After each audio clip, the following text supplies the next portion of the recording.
భాస్కరరాయల వారు వారణాసిలో విశ్వేశ్వరుడి దేవాలయంలోంచి మనం బయటికి రాగానే ఎదురుగుండా అన్నపూర్ణమ్మ దేవస్థానం ఉంటుంది. అన్నపూర్ణమ్మ దేవాలయంలోకి వెళ్ళగానే కుడి చేతి పక్కకి తిరిగితే ఎత్తైన అరుగు ఉంటుంది. ఆ అరుగులోకి చిట్ట చివరికి వెళ్ళి చూస్తే కొంచెం లోతుగా ఉంటుంది.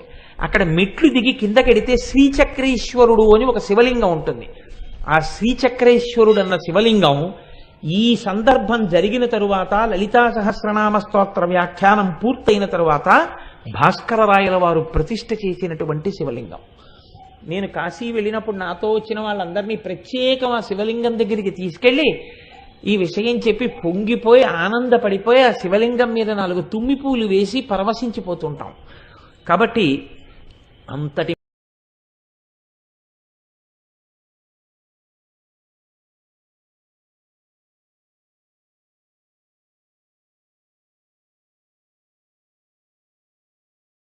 పోతుంటాం. కాబట్టి అంతటి మహానుభావుడు భాస్కరరాయల వారంటే